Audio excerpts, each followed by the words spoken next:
a beautiful Friday afternoon here in the beautiful city of Uyo.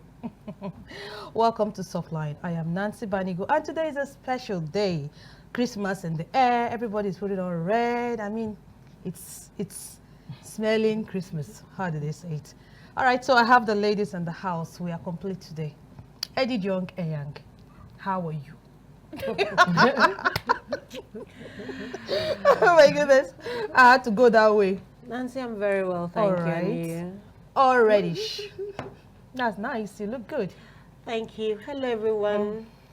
Nice to know that you're out there watching us. Compliments of the season. It's a special edition. We have the 3 anchor people who alternate all the days to serve you throughout the year, come together. And guess what? I won't let it out of the basket. Just stay tuned. All right. Thank you for keeping that. I didn't trust you to do that. Thank you, yes, Grandma. Hello, viewers. Compliments of the season. I'm so happy to be with you today. It's a special day. The lady in red. All right, ladies. Let's do this. Where do we start from? Today is our edition. Yeah. Let's feel free. Let's, bring out Today our is best. freestyling. Freestyle, yes, exactly, freestyling, But then, is there something you want to talk about before we go on a very short break? Let not be me bringing the gist. Let's hear from Eddie. Nancy, you'll start first. You have this way of always throwing it at me, and then at the end of the day, you have nothing to say. No, you start. Really?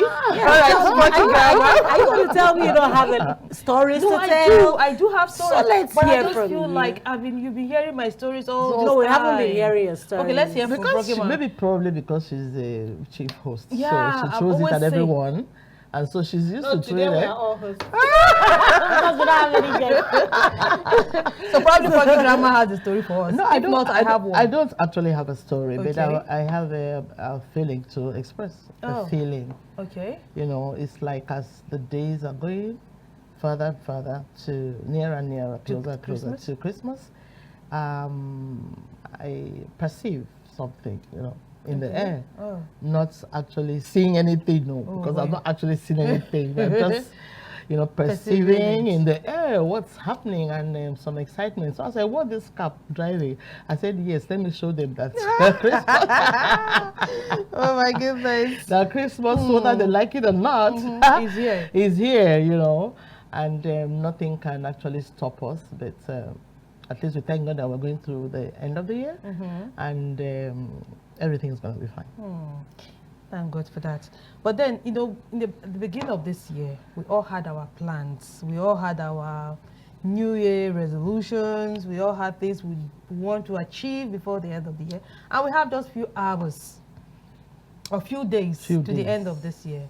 Yep. So I don't know if we have been able to achieve all Tell our us, goals. have you been able to I've achieve not been all able your to goals? achieve all my goals. But the good thing is there is life. And when there's life, there's hope. So we tend to continue from where we stop next year. But I don't have this habit of, like some persons do. They write it out, what they want to achieve for the year, and then they tick, whichever one they achieve, Yeah, they they tick. achieved.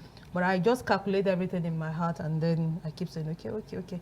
But then there are some good things that I didn't bargain for that I have achieved this year. Okay. So those were not in the list, but they came, and it's a good thing. So I'm thankful for that, and I'm hopeful for those that I have not achieved, that before the end of the year, we still have days. 1 week. So I might still be able to achieve them. So that's me. So let's hear you, Eddie. If you don't want to talk, let Funky Grandma talk. AD. Not even. AD. Don't start my this goodness. with Nancy, just talk. Okay, Grandma. So, viewers, I'm actually here today thankful for the year. And Nancy said something.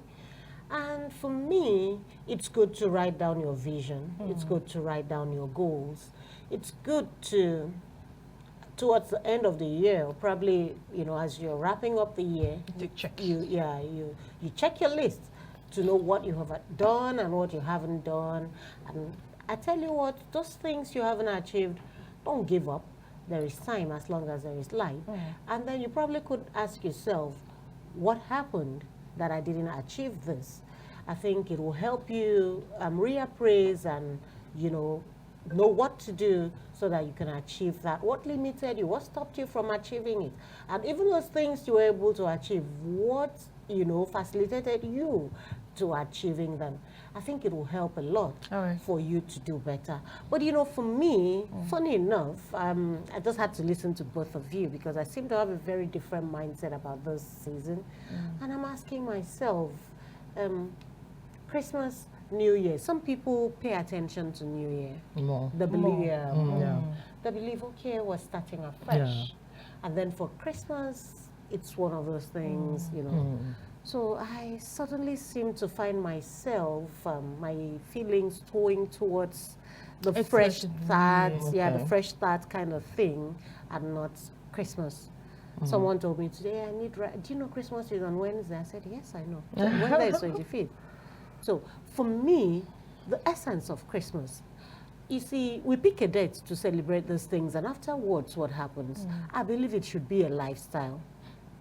Irrespective of the dates that have been set apart to commemorate Christmas, New Year, Valentine's Day, name it. More to those dates of commemoration should be your lifestyle. Yeah, you just reminded me of what I saw today. Someone said your 30th December celebration is our daily lifestyle. That's a tough one. Some persons prepare for this festive period, while some persons live it daily. So I think I agree with you. Exactly. Looking forward to the new year, new beginning. Set your goals. All right. But I would love to add to what she has just said. By people actually celebrating Christmas, it's like preparing for the new year. It's like, to me, it's like preparing for the new year, Something new has come, something new is starting, and the birth of Christ. So it's ushering us into the new year. So whatever you're going to start in the new year, you plan everything, you praise God for the life He has given you to sustain to the end of the year, and now you're being ushered into the new year. That's what I always say about Christmas. That's what I believe about That's Christmas. a very great dimension to this whole discussion. Yes, so it's not that some people do not want to celebrate Christmas. A lot of people they want to be silent this year because they don't have money. There's no money to make it, But I know most families prepare for 1st January. I know that, When you cook on first on Christmas, you give friends, you see friends returning by the new year. Something like that. Wow, great wisdom there, I tell you. That's what it's supposed to be. Sometimes, we used to cook to our friends, to our neighbors, share food, and sometimes they don't respond. They say, and you see them bringing things for you. So it's a intertwined relationship between Christmas and New Year. That's how I look at it. We are filled with gratitude for the incredible journey we've shared with all of you. Today, we will reflect on the past year, celebrate our accomplishments, and look forward to the exciting possibilities ahead. All right, Eddie. Today is a freestyle.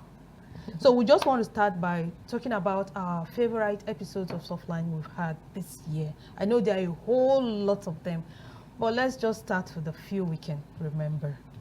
So should I go or you want to start? Go on. Okay. Eddie, do you have any? Oh my goodness. I had to actually, it was a tough one thinking about. Which one should be your favorite, right? Yeah. All right. I know you like this one, Interfaith Marriage. We had this Interfaith Marriage. I think it was on 3rd of September, if I'm not mistaken. So we had these two men of God in the house. We had the imam and then we had the pastor. It was amazing. It was amazing. And then we had Funky Grandma, who was, she didn't allow the whole thing to just sink down without a fight. She had to counter some of the things they were saying. At the point I was wondering, Grandma knows so much about this one, yet, So the imam had his own views about interfaith marriage, while the pastor, on the other hand, was like, it's a no for him. I think that was when Grandma came in. I don't know if our director has some of the clip. Let's just look at it and then we'll come back and talk about it. I'm really interested in this. I know. Let me go back to Apostle, because I am a Christian too. Okay. Yeah. Because when we say, sometimes, most cases, when we are about to do something that brings up the data for whatever we are doing, they will write their religion, and people will write Christianity or Christian. So, which means, I used to think that Christianity, Islam, Judaism, they are all different religions. That's my thoughts. Okay. Though they are diverse, Okay. but they are different religions. So Christianity, to me, I was feeling that it's a religion on its own. Islam is a religion on its own. Buddhism is a religion. Judaism is a religion on its own. So I wanted to understand why you really want to break it. Okay, let me break it. That Christianity, that we Christians, we are not religious. Okay, when you're feeling a form, everybody, if you're a Christian, everybody will feel Christian. For instance. For instance. And there are, whoever is practicing whatever they are practicing is a Christian. And herbalist in my village is a Christian. And a satanic, if someone that is practicing all sort of things in the tradition in the village is a Christian. You understand me? It's a Christian in my village. My village head that everybody knows how wicked he is. It's a Christian. I don't know if you understand. He's feeling the forgot to judge. He's feeling the form as a Christian. He forgot so there's to a judge. difference between Christianity and spirituality. So you understand me? So that is what you can differentiate. Okay, so they should say, like, for instance, your village head now should say traditionalist. Traditionalist. So what is herbalist? But everybody will write Christian. Everybody is a because Christian. everybody believes in Christ. All the politicians are Christians. Whatever they are Christians.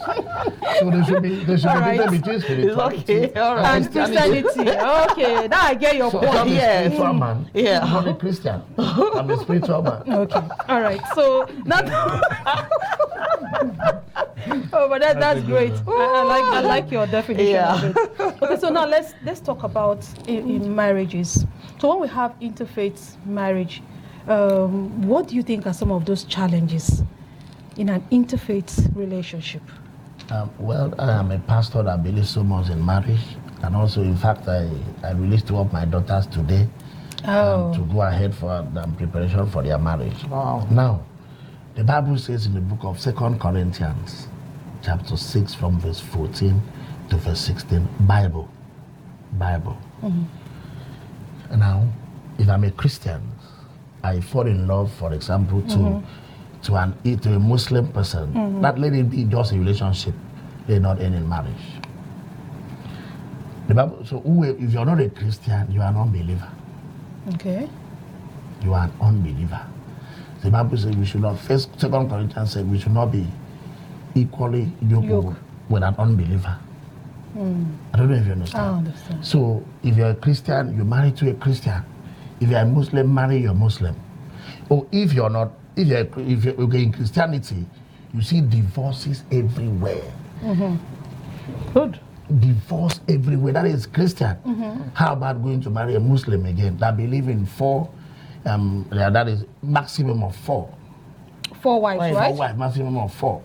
And I want to believe they can also change their mind to the 4, divorce them, and be married another 4. Okay. Divorce them. We don't believe in divorce. I don't believe in divorce. It's not godly. Okay. In Muslim, they believe in it. So I would not want a Christian, my daughter or my son, to marry to a Muslim. You know, that's personal. Yes, exactly. That's why we have the two faiths here, the major faiths we have in Nigeria. So, Alhaji, it's over to you in this case. Do you see benefits in inter-religious marriage, interfaith marriages? Okay, thank you very much once again. Firstly, I like to do things as simple as possible. Okay. First, to do the definition, and so that the audience and whoever is listening to us will be carried along. Firstly, we all know what is marriage first. Marriage is a union between two people, a male and a female. As religious people, that's what we call marriage. So let's keep aside whatever other differences others will bring. A man and a woman in love and for the sake of God. So they found themselves and they got approval from their parents and society, and then they decide to live together. Now, let's talk about the faith. This person and this person are not of the same faith. The Quran stated that, you know, the Christians and the Jews are the closest to the Muslims. That's according to the Quran. You know, and then we call the others who are not Christians and who are not Jewish, those are the ones we call idolaters. Okay. So we are not supposed to marry them. But we can marry a Christian or a Jew. However, if you look at the contemporary country, what is happening now, like the apostle said rightly, there are, you know, problems in marriages. Most of these problems, let us trace them back. Why do you have these problems? Is it because she is a Christian and I am a Muslim? That's why we have problems in divorces and all this. He said there are divorces presently among the Christians. So there are problems. Whether the Bible says you should not divorce, there are divorces. That's reality on the ground, you know. And Islam, what Islam does is that it tells you straight. Islam is a practical religion. It knows that there can be problems between a man and a woman, that they now decide that, no, we made a mistake. We thought we are compatible. Now we are not. Let us sit down and see that you are not compatible to me, neither am I to you. Not that we hate one another. All right, so Funky Grandma. I'm sure you guys enjoyed that discussion, you know. But then one surprising thing with the pastor, at the end of the show, he now said he's divorced. Yeah. You know, he doesn't believe in divorce. He doesn't accept it, but he is. He did. And then he gave his reasons because he was, according to him, I don't know, we don't have that part, but according to him, he's been violated. I've forgotten the right word he used. I can't remember. Yeah, myself. But it was obvious that there was a domestic violence and he was the victim. And so he had to let go of the marriage. Yeah, something like that, yeah. All right, so Eddie? Honestly, you know, of all the files we chose, I just said this is sensitive, very sensitive. Very sensitive. Yeah, it could raise eyebrows. But then, what needs to be addressed needs to be addressed. And Imam said something, even in Christianity, where we don't believe in divorce, we have a lot of it. So that sends a very strong message and signal out there to Christians. What can we do to curb certain things that would affect our beliefs? So, because if we say we believe in something, we should hold on to it and not let nothing come in between.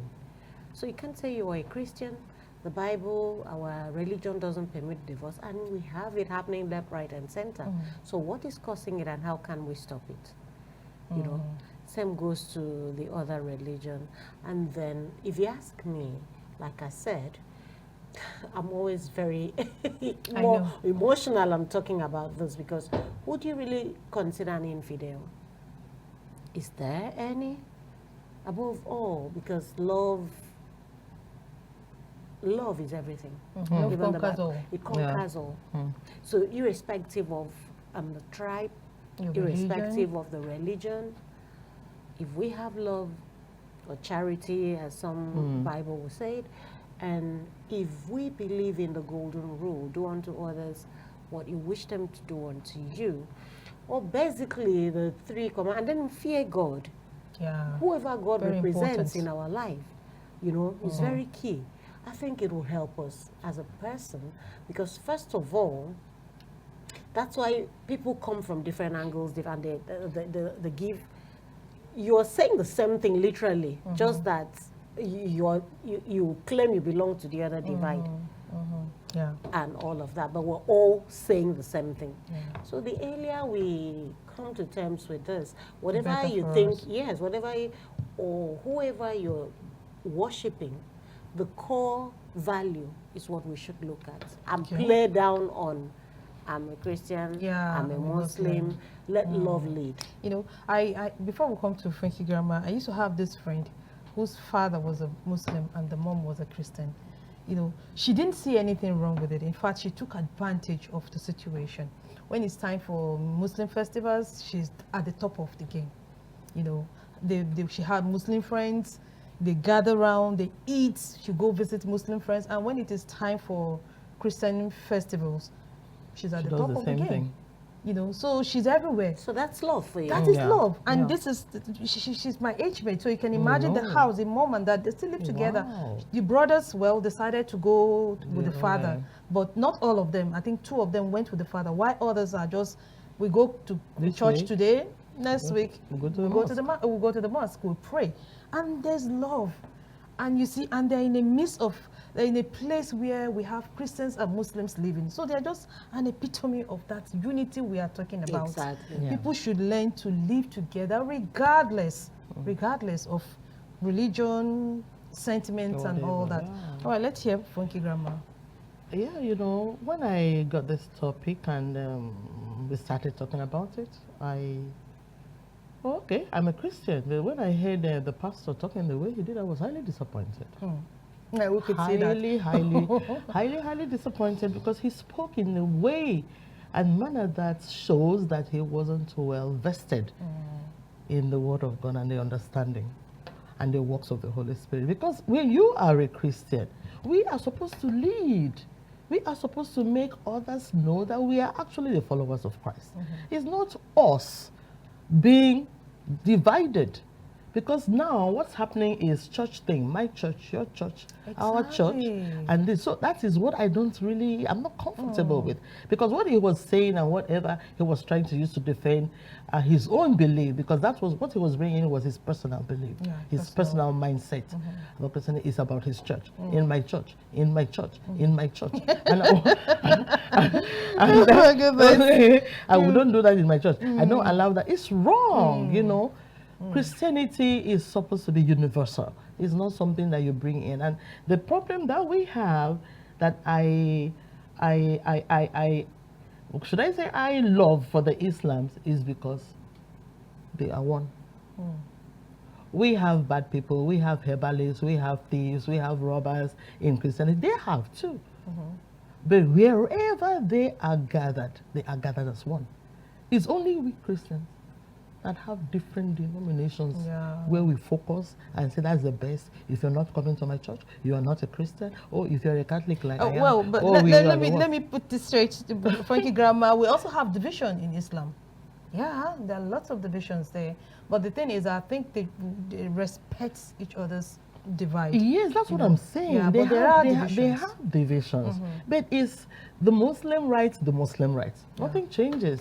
You know, that's what I mean. All right, but then talk about the marriage thing. Yeah. Would you support the interfaith marriage for your family? Because, you know, the Imam actually convinced me. So you were convinced on the show? I was convinced because the man spoke like knowledge.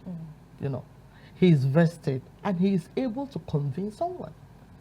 Yeah. So I don't mind intermarriage. Unfortunately, all my children are married. Otherwise, well, you still have grandchildren. I will not make such decisions for them. You know. No, but you would not object it. No, if you come. Because if they really prove, like my sister's, my niece is married to a Muslim guy. Okay. And they're fine. The guy came down, married and wedded her in the church. Yeah, do you understand that? So, you know, when two people are in love and you see that they're actually in love and you cannot separate them, allow them be. You know, you don't know where happiness will come from for your family. You don't understand what God has actually planned, because God has not separated us. Yeah. God has not separated the Christians from the Muslims. We are all one before him. Let him be the final judge. That's what I think. Absolutely, Funky Grandma, absolutely. All right, so we had another favorite episode too. I think that was from July, where we talked about work-life balance. We had Mrs. Amber on the show, and it was a delight to have her. You know, she spoke to power that day. She was, and there's something she said since then that has always been ringing on my head, like she can never be caught off guard. Off guard, yes, that's if she has to go out by 7 a.m., she wakes up by 5 to do her makeup. She does not want you to come and see her hair scattered. Like many of us now, we are always careless. Or rushing towards. Yeah, we just come to, like, the other day we had a guest here who was so unkept. You know, her hair was flying there, and so we had to, like, you know, do some makeup on her before she came on air. So Miss Amber said it is not how. If she had to come here by 4 o'clock, she's already prepared by 2 p.m. She can never be caught off guard. So let's take a look at this episode, and then we'll come back and discuss about it. All right, thank you for being there. So we're still discussing balancing family and career. We know a lot of women these days have that problem. Sometimes one suffer against the other. But there's a way to balance the both of them, where you have a beautiful family, like our guest just said, having your beautiful family in place and also enjoying the work you love to do. So we still have our guest, Mrs. Amber, in the studio, and she's feeding us with so many stories. I'm enjoying every bit of her presence here. All right, Pocky Grandma, you want to answer something? You know, actually she was telling us about when she was walking, when the kids were not really old enough. Okay. And she was taking them everywhere she goes to avoid whatever. She was able to carry her family along while she was still walking. And I want to ask her now, that was years back. Yes. And now she is a grandma. She's a grandma, she's also an entrepreneur. And she's really doing her business very well. Sometimes you might think she doesn't do anything, sitting down at home eating her money. What do you do? Well, how do you like manage you that said, with I am your entrepreneur. grown-up family and your husband? Well, now, when a woman says she is an entrepreneur, it means she's the manager of her time. That time I had bosses, I was working for a company, I have to rush out by 7. No, now I don't. Yeah. Because I've been able to build a business and put structures in place that also have people that are working for me and managing that time. Okay, so for my kind of business, I'm a janitor. Okay. You know, I'm into cleaning services. I'm in the cleaning sector. We clean offices, clean banks, hospitals, what have you. Yeah, hotels. All right. So I just wake up in the morning. Sometimes you wake up to meals from the office. So I tidy that. But most time I look at my meals from 3 a.m. All right. I look at 4 a.m. I wake up. Same time and same putting down what you want and how you want it. So by 3:34, I'm usually awake, go through all my meals. If I have any urgent meals I want to respond to, I do. Go get back to sleep maybe at 5 a.m., wake up at 6:30. I'm already dressed up for my morning exercise. Okay. You know, once I'm done with that, of course, now that when I'm alone, but now that I'm with Oga, I enter the kitchen. So in fact, like this today, I entered the kitchen from my workout. Started preparing food that Oga will eat. Once I'm done with that, I also like to cook my meals too. Okay. So I'll just prepare what I'll eat and then I'll go up.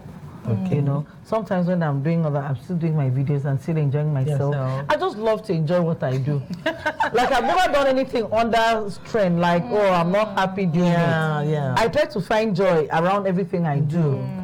You know. Okay. So that time, the kids were small. Now my last is 20, so I don't really have. Wow. All I think about is money, business. You know. How to make Ego, money. ego. Okay, so now that I love, and I'm sure you love this life better. Oh, yeah, Oh, sure, you can see it on her. Absolutely.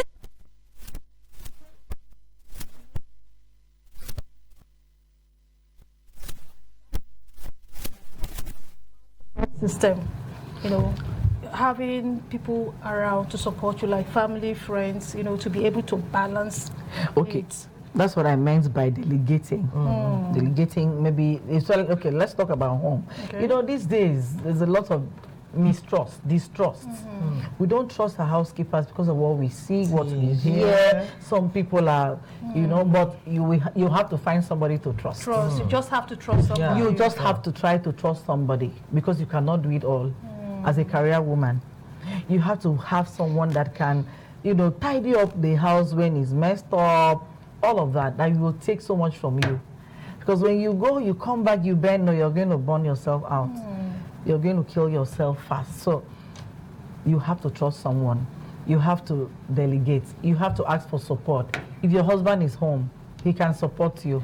Tell him what you want him to help you do. If your children are grown, you know, they're around you.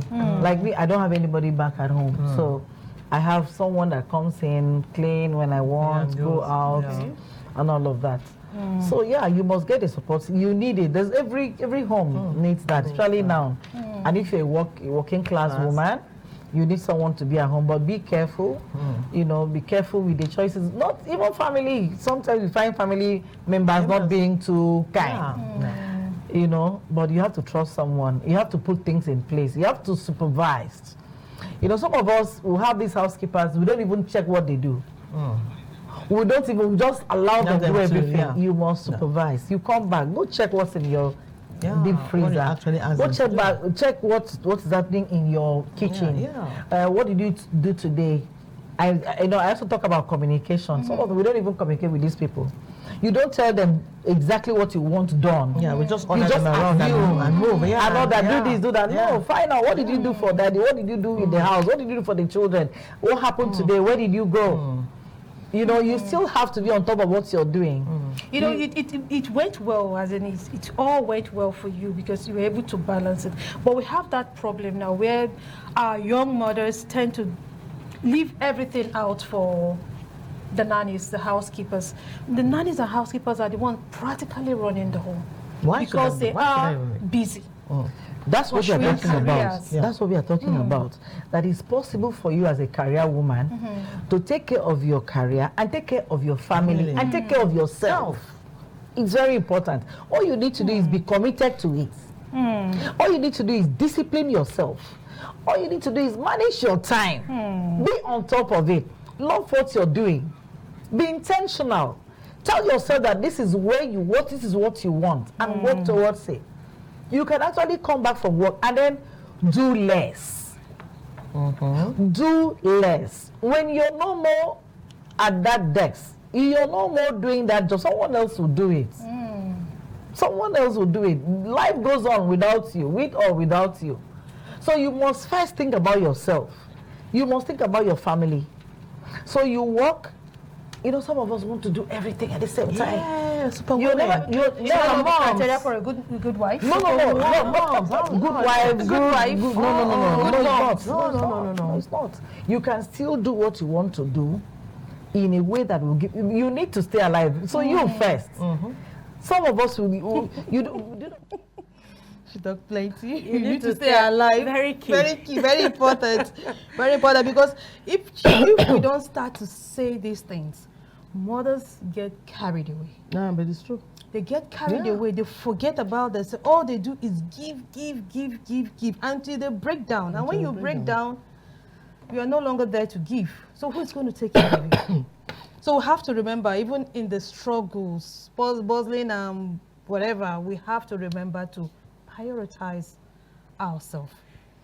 And very interestingly too, enjoying what you're doing. Exactly. That is what puts a strain on people.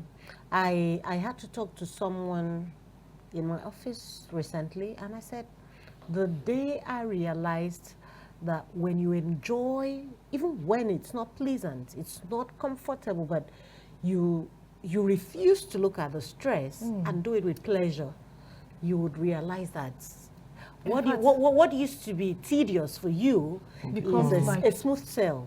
Why? Because you've made up your mind to enjoy this thing, whether that thing likes it or not.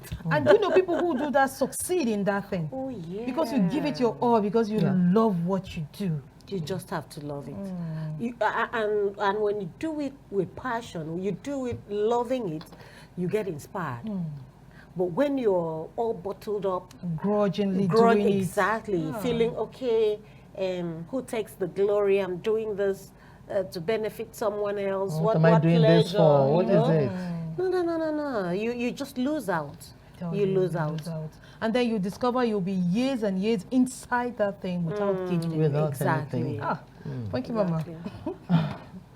Yeah, one thing I so much loved about this discussion, this episode, is the act of making women to believe that they can't be everything at the same time.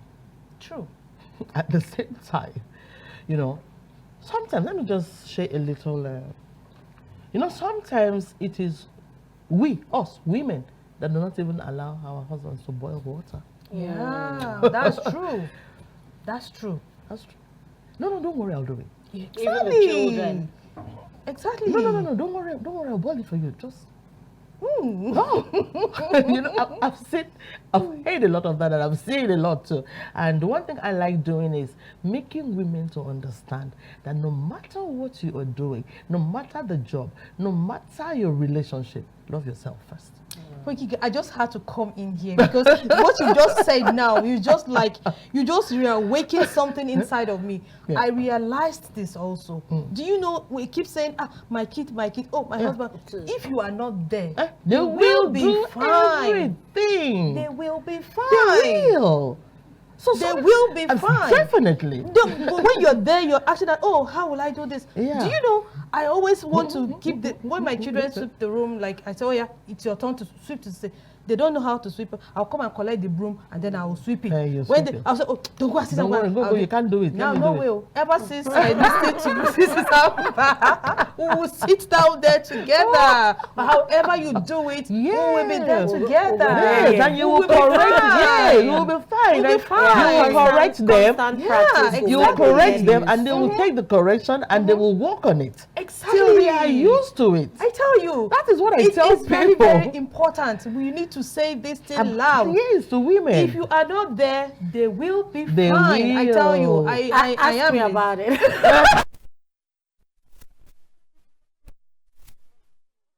So women, it's always in our head. And super women, you want to be super women, carry it all on the shoulders, on the head, carry everything on your back. It's not supposed to be so. It is actually. not. And it is not. Yeah, it makes the woman worn out. You get old. Yeah, You you look old and look older haggard. than your You age. don't even have time to take care of yourself. You don't even have time to look at yourself twice because you're looking at husband, you're looking at children, you're looking at the Family house, members. you're looking at the family members Your on your business, side, your at his career. side, everything. And even at the career. let me not use career. Let me use workplace rather. So that at workplace you are not bright. You don't look happy. You look haggard. And when you see other women trying to make up, and you'll be wondering how they are doing it. And you might even feel it. They're better off. Yes, you might Not even knowing they feel could it. even be going through more stress, but but they just have manage. the way. Exactly. Find a way to key in and be like others. So that's one thing about women. They compromise a lot. And that's what we're saying. It's high time. Yes, they compromise a lot. And I think it is high time. Bringing up this program is reminding us that we just have to love. That's what I like saying. That. Self-love. Self-love. Self-love. Yeah. Because you have to be whole to give. You just have to be whole to give. And what you don't have, you can't give. You can't give what So you don't what have. are you doing? You can give. You're suffering. You're tell you. enslaving yourself. All right, so we have this other interesting episode. Since we're talking, the other day I was talking to Alari about traveling, having that space. Just log out of everything and just go rest your body somewhere. So we now talked about tourism, traveling, and all that in this particular episode. Eddie, I remember you were talking about. I was there? Yeah, you were there. Let's our direction play. Honestly, it's interesting. I should be able to do Afan. I'll try Afan soup. This is my favorite. All right, Eddie.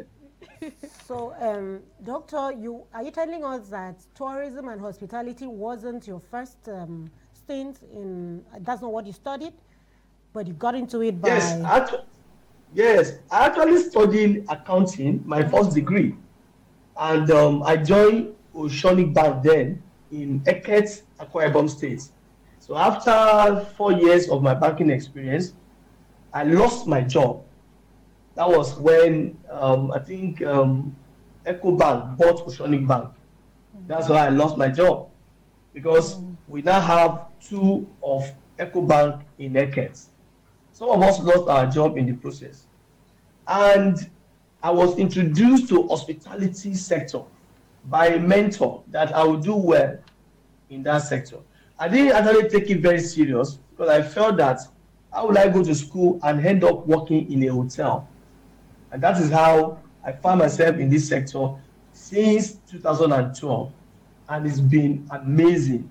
It's been amazing. I started with Monty Suite, Uyo, and I became their group GM eventually. And today, I'm a national figure in hospitality and tourism. Thank you. Okay, so talking about cultural practices, having been in this hospitality outfit and tourism sector, is there any way it has informed or changed your attitude towards certain beliefs or practices culturally?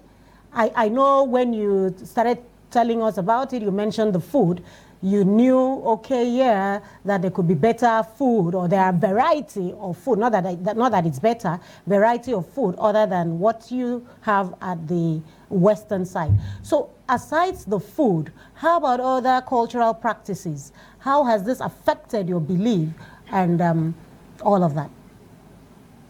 So one of the things that has traveling has helped me on the cultural perspective is number one, I begin to learn new things. I mean, more things about culture. Now, because traveling, I've come to see so many things that are different from what I believe. So many things that I see people's way of life. Let me start by saying that I begin to understand that by and large, things I criticized before, I now have tolerance for it because I now understand why they are doing it. Because most times we travel to the core north, we come to the south, we come to the southeast. And I found out that culture defines us. Yeah. Culture defines us, defines different race. And our different culture actually differentiate who we are as people. And what that has done to me is I now begin to understand the need to be tolerant. To be tolerant when it comes to culture, how people behave. Now, I'm going to cite some examples here. Do you know that that some, like when I went to Ilorin, I visited the Emir Palace. Okay. And you can't even enter without removing your shoe. And I'm asking myself, why do I need to remove my shoe all the time before I can enter a particular place? And of course, it's their place of prayers. So I begin to see the need because the tour guide will take his time to explain to us why we need to behave in a particular way. And that has actually opened my eyes to tolerate some different cultures that are not aligned with where I'm coming from. Okay. All right. Let's go a bit further now. Traveling and experiencing, journey, all those things. In what way do you think it affects our mental health and our well-being? Yes, I think traveling practically excites almost everybody on earth. I've not found somebody that is, maybe you will look for one for me. I'm here. Anybody that here, we are moving out of this space. I mean, where they used to be. There is this excitement in everyone. Whether you are driving to that place, whether you are using boat, whether you are flying, there is this excitement of, oh, let me go and experience new things. Let me go and experience new food. Let me go and be taken care of. Because when you travel like that, most times you'll be taken care of there. There will not be stress that surrounds your abode. There will not be stress around your home because you're already out of that place. There's a lot of excitement that comes with traveling. And that is actually the first area it helps our mental health. And I will tell you with my own examples, I will tell you that traveling is actually the best form of education because it has exposed me to so many things. And I've been able to achieve where I am today because I traveled a lot. Today now, I can say we are putting together different race, different... Now here's some exciting news. ADBN is everywhere you are. Stay connected with us across all our social media and streaming platforms for exclusive news updates, captivating stories, and more. Join the ADBN community today via our various platforms on Avo TV app, ADBN channel 121, Niger TV app, ADBN TV, Limex World TV app, ADBN TV. Get the latest news straight to your phone. Join our WhatsApp channel. Just search for ADBN TV and hit the follow button. Turn on your notification to stay updated and never miss any part of the experience. Stay in the conversation with us across our social media handles. On X at ADBN_TV, Instagram at ADBN_TV, Facebook ADBN TV, YouTube ADBN TV_NG, and keep visiting our website on www.adbntv.com. Watch us live anytime, anywhere. ADBN TV, a part of you. You know, but these are no. These are practices that As I said, over time, yes, people have just because there are people who bath without sponging, and you feel like they've not bathed well, and they'll tell you have to use sponge. And there are people who sponge and then they scrub with a very hard. You know, if the sponge is not so hard, they don't start exactly. So those sponging, does it do anything to the skin? No, sponging is a very sensitive place because if I just say it's not necessary to use sponge, people will fight me. But you can minimize it to 2 to 3 times a day and 2 to 3 times a week. A week, okay. And if you ask, I can ask the question now, when was the last time you changed your sponge? I don't even use one, that's the problem. Okay, so for those that use, when was the last time Ask you used idea, one? I think.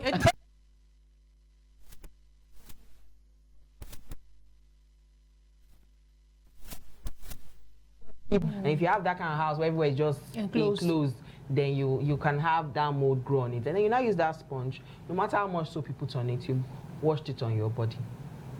Yeah, so that's why it's not good. You have to change it, you have to rinse it, you have to keep it outside to air dry. The same way we talk about air drying our undies, instead of putting it in the bathroom, air dry them outside. So anytime you're done, put it outside. You can have maybe 2, 3, and you alternate so that while one is outside. And of course, you bring them back in and ensure that you dust it out. All right, so we'll talk about the soap now. So how about sunscreen? I mean, we're talking about protecting our skin. Okay, so let me start with moisturizer. So you finish bathing, you ensure you don't. It's important to leave a bit of wetness on your body before you apply your moisturizer. It locks in moisture. If you don't have any issue with dry skin, it just helps in locks in moisture better. The skin is more supple, looks very youthful. Okay, anything that has whitening, brightening, toning, bleaching, all that should not be used. Now, moisturizers come in different formulas. So you can have very lightweight formulas that you can use during the hot period. Because I hear a lot of people say, I don't want to use cream because they make me sweat. So, but if they are light oils, or light moisturizer, you just apply it and it's water-based. Okay, so you don't even need to before sweat. we go further, we know we have the cream, we have the lotion, and we have the oil. So these 3 categories are so confusing at times. So do they go in hand with your skin type? I mean, should you have to be a particular skin type before using cream or using lotion? No, as long as it's... All right, so we had to talk about Eddie's favorites. Our favorites. Well, first was Our favorites. Okay, yeah, better. You know, we had to talk about the one for the tourism, traveling, and all that. But I think the main one is this one. No, they're all interesting. Okay. Remember, though it wasn't a full episode, but where we signed off was him telling you that tourism, traveling is a form of education. Yeah, exactly. And that's very key. Very, very For key. those people who travel and do not take notes of what's happening around them, please try to be aware. You know, children of these days, they're always locked their phone pressing. And then I'm asking, so what's the name of this street? What was the, what did you just see that...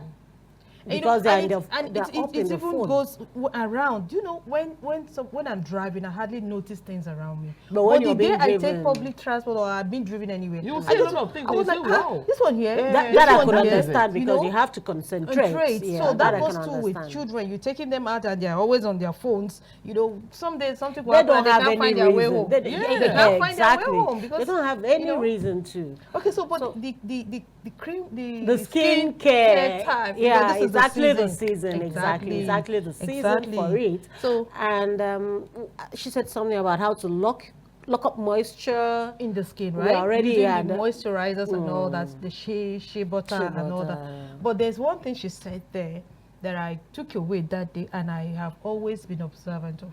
The sponge. Okay. I heard her talk about the sponge. A lot of people use sponge and they never care to Forever. take care about the sponge. They look at the sponge, this is something that doesn't get spoiled. It's something you can use until you tire. But she said something that if you do not take care of the sponge begins to grow some kind molds of mold on it. And then you use it on your skin again. You begin to have skin disease or rashes, and you begin to wonder where is this one coming from? Not knowing that it's from the sponge. You know. Yeah. So it's something. So I always tell my kids, oh yeah, take your sponge, go and sun it. Yeah. So that's a good way to. And after that episode, I went home, I checked it. there was actually mud, as in not mud, something like Mold or not even mold, it was slimy kind of. Okay. You know, it was slimy. Maybe they haven't rinsed out the lather. Yeah, exactly. that is one And of it has been another accumulating. The Yes. children, they Like, use it's and dump, also use and good dump. to rinse the sponge Yeah. very well. So they don't rinse this, they just Yeah. use it and keep it And and just use it keep and it, keep it. yes, So that the is thing has it, become is it. something else. Yeah, yeah. So I had to go check after that episode. I was like, God, so this is what I had to change all the sponge, and then told them after this each is what use should be we happening. spread the sponge. So it was a good one. So what, That was a Funky nice Grandma? one. Skin routine. This is the period. Which one do you use? You use Ori or you use what they call it, coconut, palm kernel oil? Why? Because I was not actually listening to it. Actually, but it's okay. I actually heard about the sponge. So, Okay. like this season, I use Ori on my legs. Yeah, important. On my legs alone. Yeah. Right now, my Why cream- only your leg? that's what I use on my leg, and it's okay for me. Oh, okay. Yeah, on my legs alone. Oh. Right now, my cream is finished, so I'm using Vaseline. Yeah. Wax. Petroleum jelly. Yeah, but that's No, good for the Vaseline is season. the what do they call it? It's petroleum jelly. No, it's the other the Blue Sea, though. Blue Sea. But we're not supposed to Petroleum- mention them now before we sorry, go to sorry, advertise. okay, Petroleum okay, jelly. So now okay, you petroleum jelly. Okay, now you petroleum jelly. So I use Vaseline on my body, even on my face. Oh. Yes, and for the past 2 weeks that the Hamatan started heating up, I'm very comfortable with it. Yeah. Not even my And it's complexion. good. It doesn't. Even my doesn't complexion different. has not changed. That means you have a good skin because some persons will react to it. So Some that's what persons I'm will using. react I to it. think All right, we have to go this don't time know already. Oh, yeah. no. So for me, I want to tell you that Softline is a program you need to always tune to because here you get educated, you get informed, you get entertained. What do you want? We have it here on Softline every weekday on channel 258 DSTV. Visit our YouTube and Facebook handles, our X handle, name it. Softline is a program as we wrap it up for today. Thanks for always being there. Hope to see you Okay. next year. Yeah, thank you so much for being an amazing audience. We love you so We much love you. because without you out there, we can't be here. So thank you so much. I'm looking forward to having a very wonderful encounter and more beautiful episodes with you guys out there in the coming year. Exactly. And we Thank you also so like much. to appreciate your feedback and comment on our Yes, on social our- media exactly. handles and even contributions. Yeah. What do you Thank want you us so to much. talk about? I'm sure we will do justice to it.